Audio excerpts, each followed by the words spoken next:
Welcome back, everybody. It's now time to talk offense on Inside Rebel Football. Joined by quarterback coach Joey Adams. And, Coach, thanks for being here. Familiar face to the show and to our watchers. Coach, introduce who you brought with you tonight. Happy to do so, Rick. Number 61, Thatcher Moorhead, our starting center, senior, and another senior right next to him, plays on his weak side, I guess, so to speak, on the Y side, Y guard, number 76, Hunter Gator Whitlock. Hunter Gator got a nickname. Okay, we'll Absolutely. have to get to that here in a second. Got a fun group for you tonight. A lot of fun off camera. I guess a fun group for this show. Coach, let's talk about the Bayou Jam. Let's talk about your performance against Neville, the offense's performance. Come out victorious, 8-6. Move the ball down the field. Has, I would call it, a surprise first play to get inside the 5. Give me your overall assessment of your offense. Well, obviously, it started with the first play. Coach Hunt, great job, little play design, and we got a good shift. We got the look that we wanted. The quarterback liked it, and we had a nice, favorable matchup for us in the secondary, and we were able to take advantage of it. Would have been much better had we capitalized and gotten it in from the 4-yard line. We didn't. Didn't overcome some things that took place, and we just have to learn from that and get better. But I think overall, good job. There was some good, some bad, and some ugly. We moved the ball between the 20s. Got to do a better job moving forward of converting that into points at the end of drives. But Neville has a really, really talented team, and they're going to expose some weaknesses just like Zachary did. And, we need to learn from that, get better from it, and I think moving forward we will. You're the quarterbacks coach, so I got to ask you about your quarterbacks. The last couple of years we've had the same quarterback, Lane Little, and so now we have some fresh faces under center this year.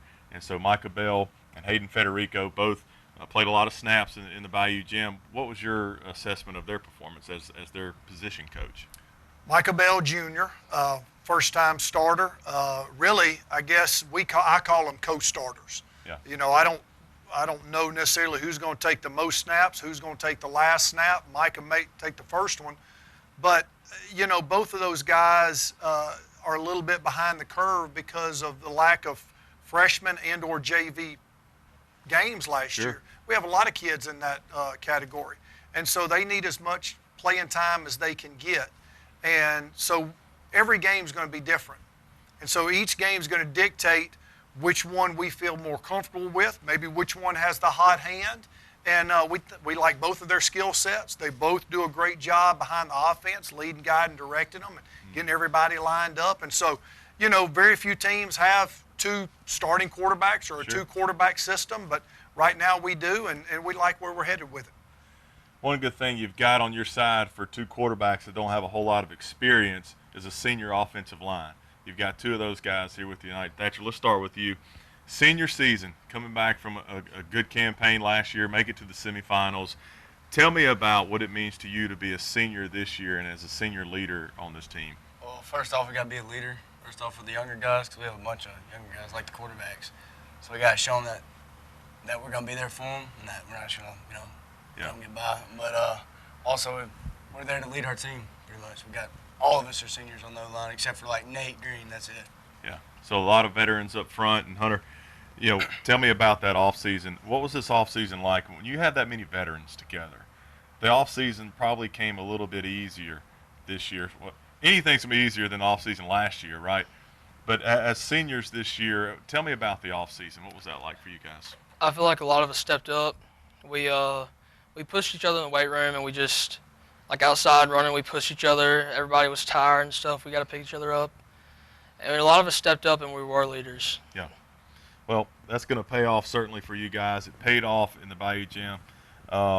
Thatcher, tell me about your assessment. How did the offensive line do against Neville?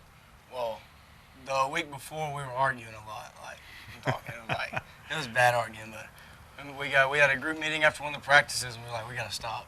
And then I think going into that game, we really worked together. We still got to improve a lot, but I think from Zachary to Neville, we improved a good bit. Yeah, Coach, would you echo that? Coach Adams, would you echo from what you saw against Zachary in the scrimmage down at Tioga? and then through the Bayou Jam, and now this week, have you gotten better? Have you seen improvement? Absolutely, and I think one of the things that helped kind of get that improvement on the fast track was practice.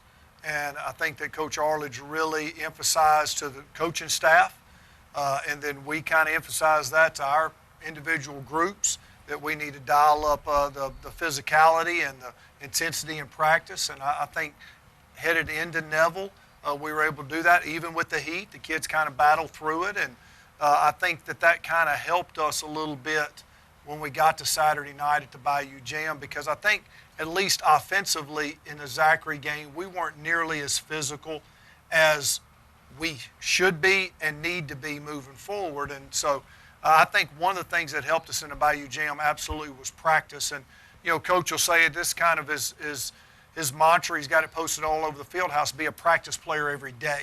And I think there are some times that we as coaches and the players, maybe we don't always take practice as seriously as we need to. That's the opportunity to get better.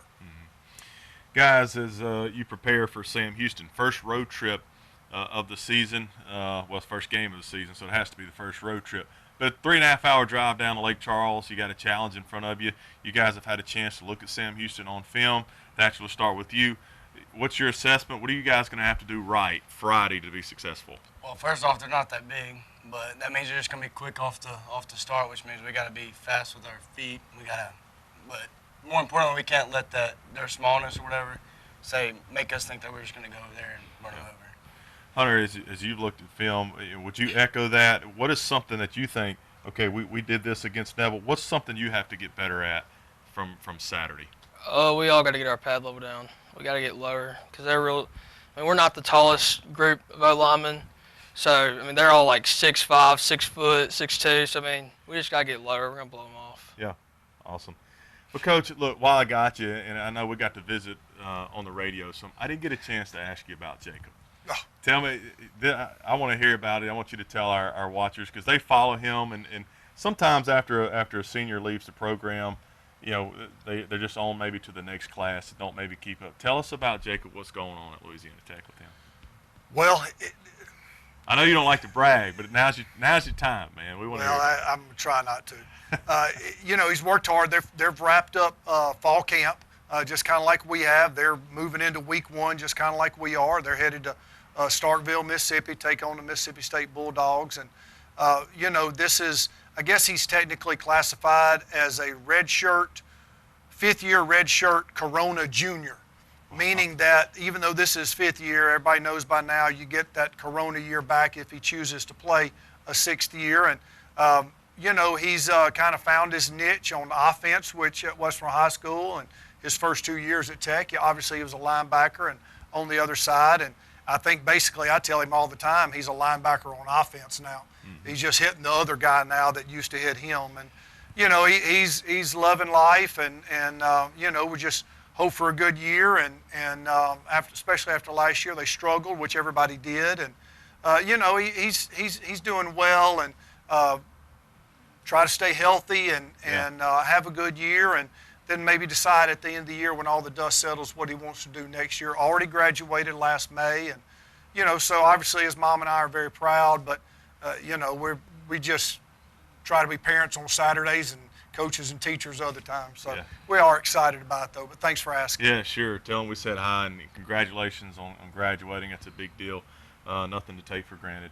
You got to hear from the offense, and we come back. We're going to visit with the defense. Defense coordinator Tony Osborne will join us here on Inside Rebel Football. We'll be right back.